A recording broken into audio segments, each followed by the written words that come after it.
This is the 2BizChicks podcast.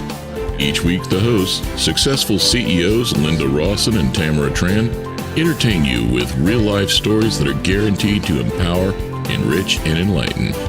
The 2BizChicks are both entrepreneurs, authors, and public speakers with many diverse life experiences that bring a powerful message to each episode.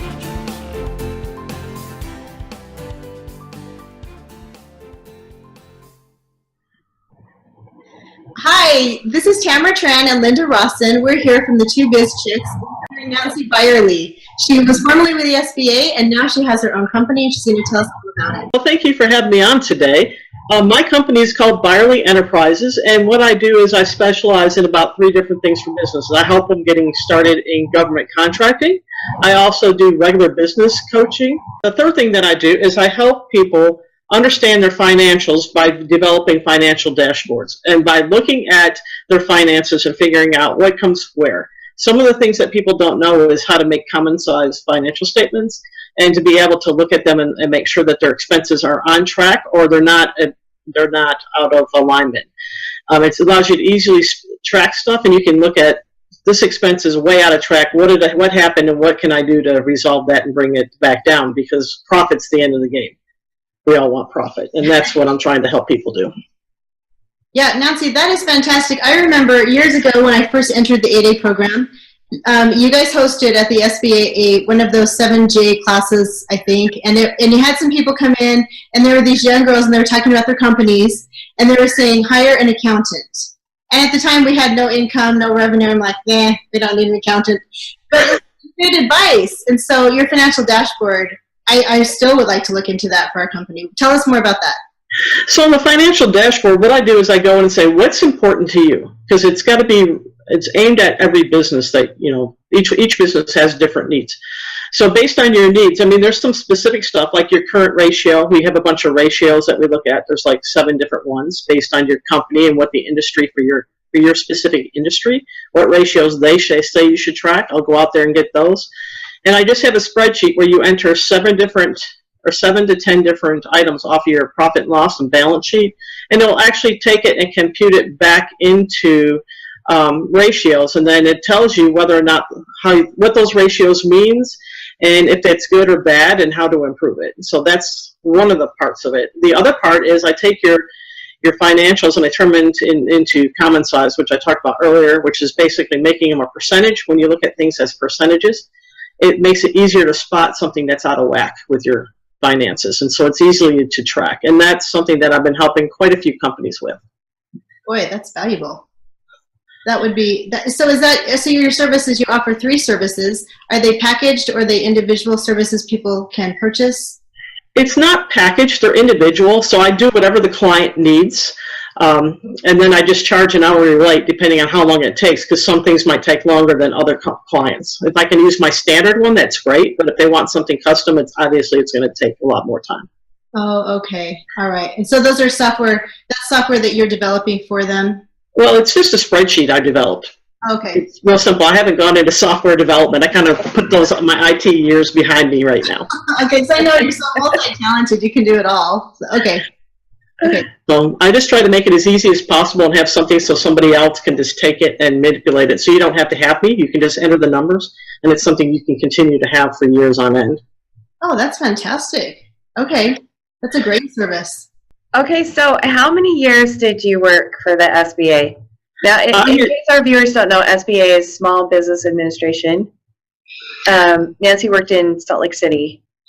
Well, I worked in Salt Lake City and Phoenix, so I actually came from 2 different, but I have 20 years of experience just with SBA. I originally started off in their IT section and was their sole IT person, and then they decided to outsource that, and so they moved me into government contracting, and that's where I've been. The majority of my career has been in the government contracting side. From your perspective, you have so much knowledge. Everything in your head is just so valuable. I know that you were so instrumental for us as we were an 8A company. And I just want to put that out there publicly, that you are so fantastic. You know the program inside and out, the small business program, as well as the minority programs that the SBA offers, and government contracting so well. Oh, thank you very much. I try to use it. I try to help everybody, all small businesses, whether or not you have a specific set aside program. I just like helping all small businesses. So Yeah. And you've got so much knowledge. I think it's great. So I'm kind of curious. I guess the prices are listed on the website in terms of your rates and stuff, right? And they maybe change. So actually, my prices are not listed on the website. I'm in the process of having it's right now. It's just a blog of items that I post, whatever I come across or things that I see. I'll just repost them out there. It's going to be changed into a different website. I'm working on that, but no, my pricing's not out there. It's a standard $150 an hour for my services. That's basically there. And I do some package deals. My package deals are like people that don't understand how to write a capability statement. I've been running off into that, doing custom capability statements, custom briefings, capability briefings. So I do a variety of services, not just the generic. So you really need to call and ask what I do, because it's a lot more than what it sounds like. Well, and you can also help companies that are necessarily not just starting out, right? You can help people take their companies and strategically plan moving forward and kind of anticipate. Correct. Most of my business is not targeted at startups. My business is targeted at anybody that wants to get into government contracting, and two, somebody that's been in business for quite a few years and is kind of stuck in that stuck mode. How do I can't seem to go any further. I need somebody to come in and help me get that way. And sometimes I find if they come in and talk to me, a lot of times I can impart my knowledge and help them get past that point where they're stuck. Oh, that's fantastic. Yeah, because I know that's kind of where we've been and where we are sometimes. You just think, how do I jump to that next step? How do I get there? Right, and so I'll just bounce ideas off of you. Well, I'm going to roll it back to a little bit of personal. So, okay, so you were with the SBA for 20 years, and what's prior to that? I mean, obviously you had a little bit of entrepreneurial spirit. When did that start? What happened there? Well, you'll be amazed at what happened. So I was with DOD, by the way. I'm a veteran. I served in every major contingency there's been. My husband's Thank you for your service. Oh, thank you. My husband's also a veteran, so we're a veteran family. My kids kind of sometimes resent that fact because we were always deployed somewhere. But one of the things that how I got started in entrepreneur, it's kind of crazy. So when I was in IT with SBA, they would not train you in any of the IT stuff. So you couldn't get any formalized training. So I said, well, there's got to be a way for me to be better. And how can I be better? So I said, I'll start my own small business and I'll just practice on other people's computers and then I can apply it to the government. And that's exactly what I did. I started this small little business. Matter of fact, my boss in Phoenix gave me my first client. It was his wife. She had a nonprofit. And so I went in there and I started working with nonprofits. I worked with attorneys, and I actually worked for NASA at one point, doing some small things for its educational program out in Phoenix. And that's how I got started. When I moved from, my husband actually lost this job, and when we moved up to Utah, because that's where we got rehired, I actually kind of put my business on hold because I didn't have anywhere to live. I was living with family, and so it was a very difficult time frame. And then I ended up closing the business because I spent so many hours helping other people develop their business. And so now it's my turn to take my knowledge and implement and get me back rolling and get my business off the ground. Wow, that's fantastic. So you've done it all, all sides. I've seen all sides, and I've seen what it takes, and I know that the biggest problem is me. I've got to be more out there. Networking is not my forte, so I need to be at more networking events, and I'm really trying hard to force myself to do that. Well, come on, I'll hold your hand. Let's go. Linda's the queen. So I'm curious. You've talked about knowing and learning about different sides of the business. What as you've seen successful businesses come through the small business office, what makes them different? I think the number one thing is they're motivated and they have specific goals and ideas and set that they know that they want to achieve. And they put the plans in place to be able to achieve them, and then they double check, am I doing what I set out to do? A lot of people, you get so ingrained into, well, I got to get my billing done. I've got to get this client, meet this client. I got to do that you forget you're working so much in the business that you're not working on the business. And what I've seen separate people is they tend to have the attitude of, yes, that's important, but I also have to work on my business. I also have to have these types. I need to do A, B, and C in order to expand, and that's what they plan on doing. Okay, and that's what creates growth and success. Creates growth and success, right. That is so huge. That's the hardest thing, is to do what you say you're going to do. You know, and it's hard to fit all those in. And I have been practicing saying no, because it's like, if you promise to do everything and you don't, then your integrity looks bad.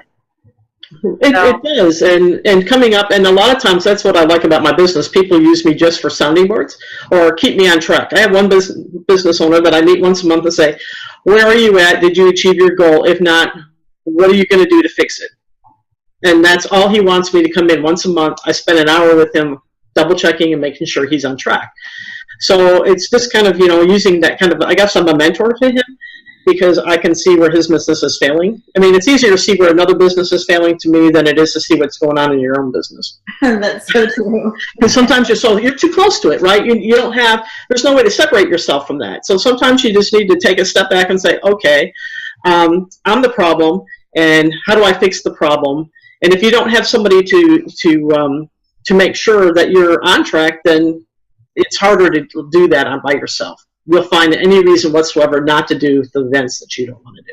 You know what? That is so true. And as I was thinking about the other interviews we've done so far, every single person has mentioned having a mentor, having a consultant, having someone who's more knowledgeable than them that can give them a very unbiased, straightforward opinion, factual information that they can then base their decisions on. That's been their key to success. Don't you agree, Linda?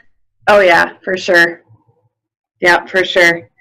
But it's hard as a established business to find that mentor. That's really hard. Because a lot of times people look to you to be the mentor, but what you really need is someone smarter than you. Well, I wouldn't say smarter than you. It has nothing to do with smarts. It's just somebody that can be objective and come in and look at it from the outside in versus you from the inside. There's so many things going on in your head. I mean, I'm dyslexic and everything else, so I have all kinds of issues. So when you turn around and you got that stuff in your head, you forget what you had planned. Like my to-do list so far, I haven't followed it in a month that I've been open. I'm like, okay, I got to get back on track, and so I'm really trying hard to put the things that I need to do in place to make me successful. It's true. And I think as a small business too, especially when you're starting to build it, you kind of have to be a little flexible, don't you, to follow certain leads. And so, I don't know. So I think sometimes it feels like you're off track, you're maybe not so far off track because it still falls into the business plan. It does. It does fall into there, but sometimes, you want to get this done, that done, the other stuff done. But you know what? This is the happiest I've been in my whole life, is doing this business. I tell you what, I have been on cloud 9 for 28 days. Have you really? That is so awesome. Because none of us are calling you? No, it has nothing to do with that. It's just that this is my chance to prove that I have what it takes. And to be honest with you, after 33 years of working in the government, I kind of felt that the government stops more people from being able to do things. They come up with these new incentive ideas that aren't going to work, and they're the same things that they did 20, 30 years ago, and you're like, well, it didn't work then. What makes you think it's going to work now? And how do I, and it's just frustrating. So this way, I'm in control of my own destiny. I'm not being directed by another a supervisor or a agency on which direction I need to go. That's so true. Well, you seem happy and you look fantastic. So yeah, you just look darling. Your color's great. Your hair is so cute. Oh, thanks. I'm letting it grow out a little bit because I always kept it short because I have natural curly hair, and if I let it go, it just goes all over the place. So, but I decided I got time now. I can let it grow. I need to change. This is a new opportunity for me, and I want to just capitalize on it. Well, so Nancy, do you go to people's companies then, or do they meet with you in your office, or how does it work? So basically, I go to their companies. And I sit down and meet with them in their environment so that way they're more comfortable. Coming into my office would not necessarily be the most comfortable thing to them. And that way, they have their financial information, or that we can talk about whatever it is that they want to discuss in their environment so they feel more at home. Okay. So someone just needs to call you and make an appointment. Is that how they schedule with you? Right. So you can call or you can email. My phone number is 385-244-0134. Or you can email me at Nancy@Byerly, Byerly, enterprises.com. Okay, perfect. We just want to make sure we get the word out, and we'll post it as well. Great. Thank you. And access your great knowledge. Yeah, for sure. Now, what do you do for fun? For fun? Actually, I ride a Harley.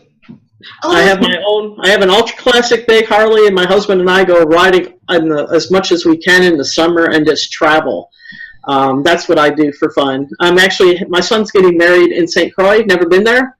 Headed that way in June, just to go and capitalize on that opportunity. So.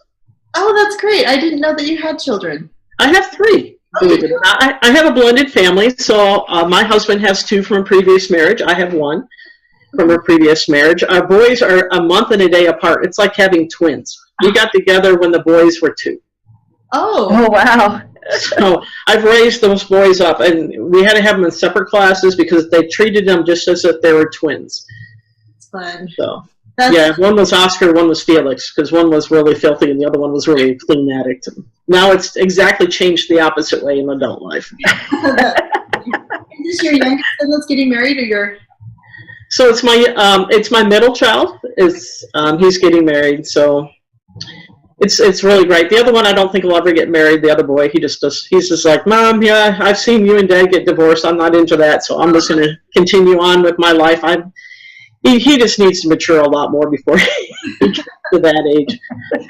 So, but I've got 4 grandchildren, and I love each and every one of them. Oh, you're kidding! That's fantastic. Mm-hmm. My youngest is 3. My oldest is 12 or 13. I think he's 13 now. Wow, I didn't know that. You look way too young to be grandma, so that's awesome. Oh no, I was a grandma and I bought a Harley. When I was going to be a grandma, I went out and bought a Harley. I said, I'm too young. And I've been riding since 2005, so I've been grandma quite a long time. That is awesome. I'm going to tell Lee that's what we're going to do. He'll die. So, and the other thing I like is I can do my consulting from like anywhere. So I plan on doing some traveling, and I could do it through Skype or through,